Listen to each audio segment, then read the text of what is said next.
మాజీ మంత్రివర్యులు జోగి రమేష్ గారిని అక్రమ అరెస్టుల కోసం నిరసిస్తూ ఈ రోజున మరి కూటమి పరిపాలన చేసే ఎవరైతే నాయకులు ఉన్నారో ఈ చంద్రబాబు నాయుడు గారు చాలా దుర్మార్గమైన ఈ చర్య తీసుకున్నారు. బీసీ నుంచి బీసీ ఓట్లు కావాలి, మీరు బీసీ ఓట్లు వేయించుకుని గద్దెనెక్కాలి, అంతేగాని బీసీలో ఉన్న నాయకులందరినీ కూడా అణగదొక్కాలని, వైఎస్ఆర్ పార్టీలో ఉన్న ఇంపార్టెంట్ నాయకులందరినీ కూడా అణగదొక్కాలని మీరు కంకణం కట్టుకున్నారు. ఆ రకంగా మీరు పరిపాలన సాగిస్తూ ఉన్నారు. భవిష్యత్తులో మరి నిజంగా మీరు చేసి ఆయన ఏదైనా తప్పు చేస్తుంటే కనకదుర్గమ్మ అమ్మవారు టెంపుల్ దగ్గరికి వెళ్ళి ప్రమాణకం చేస్తున్నారు. ఆయన ఖచ్చితంగా ఆయన తప్పు చేస్తుంటే మీరు నిరూపించాలి. నిరూపించకుండా అక్రమంగా అరెస్ట్ చేసి ఏదైతే ఈ వైఎస్ఆర్ పార్టీలో బీసీలందరినీ కూడా అణగదొక్కాలని చెప్పేసి మీరు కంకణం కట్టుకుని పరిపాలన సాగిస్తూ ఉన్నారు.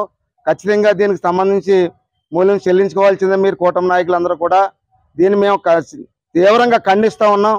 మాజీ మంత్రి జోగి రమేష్ గారిని అరెస్ట్ని నిరసిస్తూ ఈరోజు మేమందరం కూడా ప్రెస్ మీట్ పెట్టడం జరిగింది. కూటమి నాయకులు చంద్రబాబు నాయుడు గారు, పవన్ కళ్యాణ్ గారు మన బీసీల మీద ఏదో పెద్ద సవతల్లి ప్రేమ చూపించినట్టు ఎలక్షన్ల ముందు చూపించి ఇప్పుడు బీసీ నాయకుల్ని అణగదొక్కే రీతిలో పరిపాలన సాగిస్తున్నారు. ఇది సమంజసం కాదు. ఇప్పటికైనా చంద్రబాబు నాయుడు గారు కళ్ళు తెరిచి బీసీ నాయకుల గురించి పునరాలోచన చేసి మాజీ మంత్రులైన జోగి రమేష్ గారిని వెంటనే విడుదల చేసి మా బీసీ నాయకులందరికీ మంచి చేయాలని చెప్పేసి మేము అందరం కోరుకుంటున్నాం.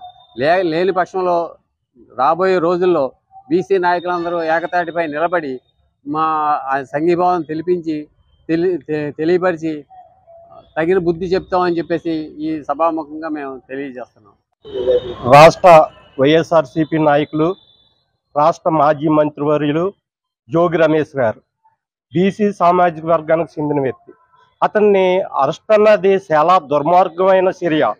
ఏంటి బీజేపీ, తెలుగుదేశం, పవనిజం అంటే పవనం, ఇది జనసేన పార్టీలు ఈ మూడు కలిపి బీసీ సామాజిక వర్గానికి అనగదొక్కడానికి పూర్వం బీసీ మాకు బ్యాక్ బోన్ అన్న వాళ్ళు ఈ రోజుని బీసీలు అంటే ఎలాగ అనగదొక్కాలి, ఈ వైఎస్ఆర్ పార్టీకి ఎలాగా ఏంటి దూరం చేయాలన్న ఆలోచనతో బీసీల్లో ఎవరైతే వాయిస్ వినిపిస్తున్నారో వాళ్ళందరి మీద కక్ష కట్టి ఈ యొక్క చంద్రబాబు నాయుడు, ఈ కూటమి ప్రభుత్వం చాలా అన్యాయంగా కేసులు పెట్టి ఇరికిస్తున్నారు.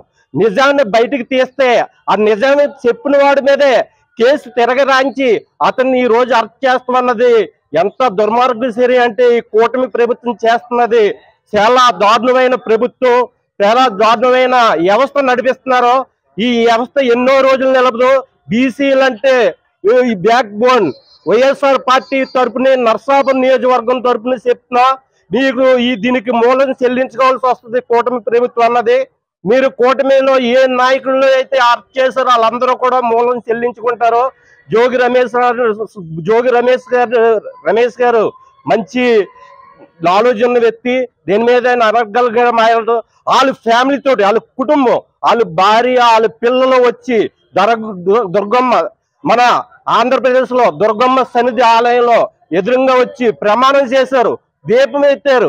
మీలో ఎవరికైనా శక్తి ఉన్న వాళ్ళు వచ్చి దాన్ని ఎదుర్కోక అతని మీద కేసెట్టి చాలా దుర్మార్గంగా అరెస్ట్ చేసి అతన్ని ఇబ్బంది పెడుతున్నది మీ యొక్క ఆ దుర్గమ్మ సాక్షిగా మీరు ఈ యొక్క కూటమి ప్రభుత్వాన్ని మూలం చెల్లించుకుంటారని